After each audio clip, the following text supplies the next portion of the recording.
Hi, everybody. Continuing this conversation on communication. Yesterday, we spoke about how we can be kind to ourselves and not expect ourselves to be perfect 100% of the time, 24 hours in the day. So, how do we do that? How do we do that? We need to have some practical tools by which we can accept imperfections from us, so we can accept that we also slip up. We also are not 100% in the receiving mode and broadcasting mode, so to say. So the first step to that is to capture it early as you can. The moment you realize that you're not in a good state to either say something or to receive something, the first step is to recognize it. Recognition. Yeah, I am in this angry state, or I am in the sleepy state. I am in the forgetful state. I am in the state of, not a very good state to communicate. So, recognition is very, very important. That is the first step. How do you recognize it? By just focusing on your breathing.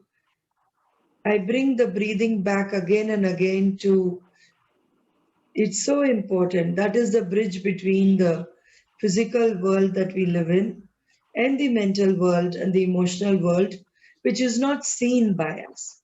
So, breathing bridges all the worlds that is within us. So, in that space of breathing, you can simply tell yourself, yeah, I'm feeling angry now.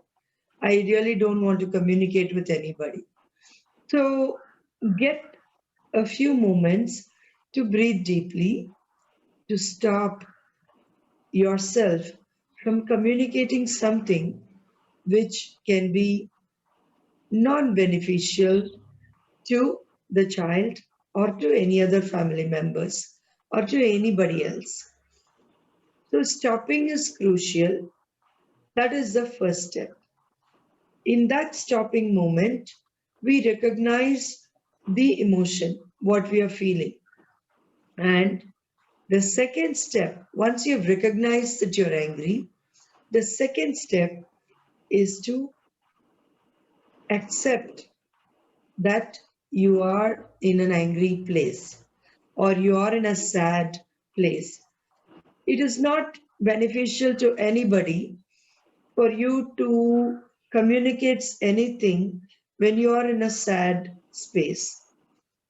It is the psychologists and the psychiatrists of our world have taught us it is good to talk, but it is not good to talk, is really what I'm saying. I'm taking on the psychiatrist and the psychologist by saying it is not a good thing to speak about our sadness to somebody. First, you have to recognize it, you accept it. The first step is recognition, the second step is accepting that you're feeling the sadness, that you're feeling this anger. Now comes the third step. The third step is all about holding your anger as if it's a baby. How would you hold a baby? You would be careful about the head, you will be careful about the body. You're not going to throw the baby around, are you? You're going to hold it embracingly, carefully, delicately. You know that the baby is vulnerable and the baby is depending on you to keep it safe. This is the way that you hold your sadness or anger. You hold it like a baby. Yeah, I know I'm feeling sad now. Let me hold you. I know this sadness is vulnerable to me, and so I'm going to help transform this sadness.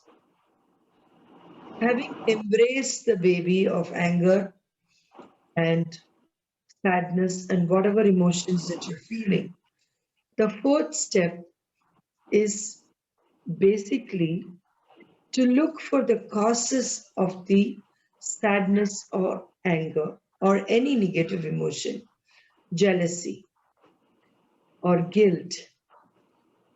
So when you look at the causes, but you don't look at the causes till you have held your emotion, negative emotion, like a baby. Look for the causes. When you look at the cause, then you know somebody must have been unkind to you, so you feel sad. Somebody might have blamed you with something, so you feel guilty. Somebody must have said you did something when you have not actually done something. Somebody must have misunderstood you. So these emotions arise in you in response, and you recognize why that emotion has come. And please do not go to analyze why the emotional disturbances occurred in you before you have had the chance to hold the baby of the emotion.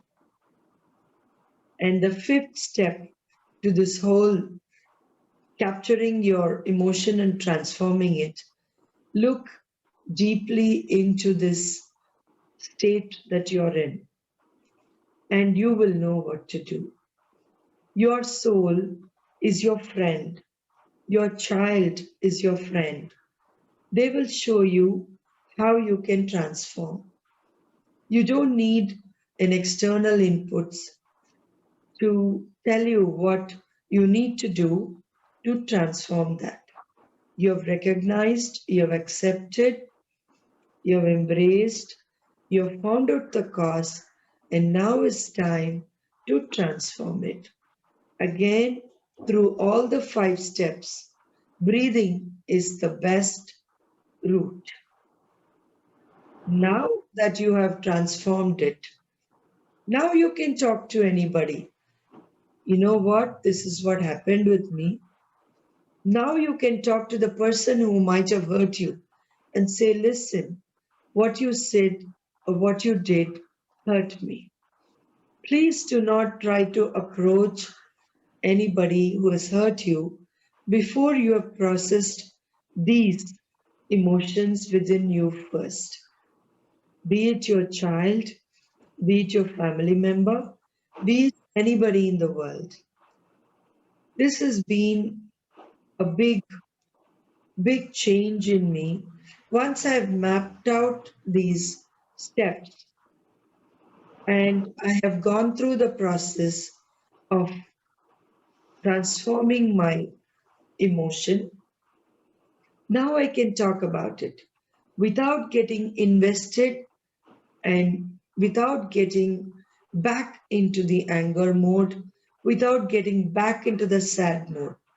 And when the other person is either apologetic or further angry, and now you are in a state to take whatever comes at you rather than if you do the talking or if you approach the communication when you have not yet fully processed what you're feeling, then that becomes a vicious cycle. So be aware of your process and be the change that you wish to be, wish to see in the world.